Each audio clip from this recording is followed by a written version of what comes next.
ಸುಮಾರು ಯಾವುದೇ ಒಂದು ಸರ್ಕಾರದ ಆದೇಶ ಒಂದೇ ವರ್ಷಕ್ಕಿದ್ದರೂ ಸಮೇತ ಹಲವಾರು ವರ್ಷಗಳು ಮಾಡಿ ರೈತರಿಂದ ದುಡ್ಡು ಕಟ್ಟಿಸ್ಕೊಂಡು ಸುಮಾರು 4 ಲಕ್ಷದಷ್ಟು ಅರ್ಜಿಗಳನ್ನು ಪೆಂಡಿಂಗ್ ಇಟ್ಟಿದಾಗ ಅವರು ನನಗೆ ಹೇಳಿದರು, ತಗೊಂಬನ್ನಿ ಕ್ಯಾಬಿನೆಟಿಗೆ ತಗೊಂಬನ್ನಿ, ಅದು ಎಲ್ಲ ರೈತರ ಪರವಾಗಿರೋದಕ್ಕೆ ಮಾಡೋಣ ಎಂಬ ಮಾತನ್ನು ಹೇಳಿ ಬಹುಶಃ ಆ ಸಂದರ್ಭದಲ್ಲಿ ಅವರೊಂದು ಮಾತು ಹೇಳಿದರು.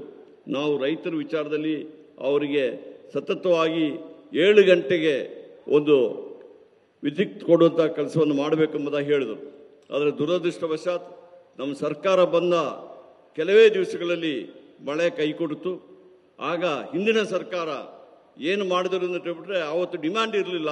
ಅವರು 4 ವರ್ಷದಿಂದ ಹೆಚ್ಚಿಗೆ ಕರೆಂಟನ್ನು ಗ್ರಿಡ್ಗೆ ಕೊಡುವಂಥ ಕೆಲಸಗಳನ್ನು ಮಾಡಲಿಲ್ಲ ಮತ್ತು ಪವರ್ ಪರ್ಚೇಸ್ ಅಗ್ರಿಮೆಂಟ್ ಸಮೇತ ಮಾಡಿರಲಿಲ್ಲ. ಅದಕ್ಕೆ 1 ತಿಂಗಳಲ್ಲಿ ನಮಗೆ ಸಾಕಷ್ಟು ಕಷ್ಟ ಆಯಿತು. ಒಂದೇ ಸತಿ ನಮ್ಮ ಡಿಮ್ಯಾಂಡು ಸುಮಾರು 6,000-7,000 ಮೆಗಾವಾಟ್ ಇದ್ದಿದ್ದು ಸುಮಾರು 14,000-15,000 ಸಾವಿರಕ್ಕೆ ಹೋಯಿತು. ಆಗ ಸಿದ್ದರಾಮಯ್ಯಜಿಯವರು ಒಂದು ಮಾತು ಹೇಳಿದ್ರು, ನಮ್ಮ ಮುಖ್ಯಮಂತ್ರಿಯವರು, ಏನು ಚಿಂತೆ ಮಾಡಬೇಡಿ, ನಾವು ಏನೇ ಕಷ್ಟ ಆದರೂ ಸಮೇತ ರೈತರಿಗೆ 7 ಗಂಟೆ ಪವರ್ ಕೊಡಬೇಕೆಂಬುದಾಗಿ ಹೇಳಿ ನಮ್ಮ ಬಹುಶಃ ನಾನಿವತ್ತು ನಮ್ಮ ಇಂಜಿನಿಯರ್ಗಳಾಗಲಿ ಸಿಬ್ಬಂದಿಗಳಾಗಲಿ ಎಲ್ಲರಿಗೂ ಇವತ್ತು ಅಭಿನಂದನೆಗಳನ್ನು ಸಲ್ಲಿಸಬೇಕಾಗಿದೆ.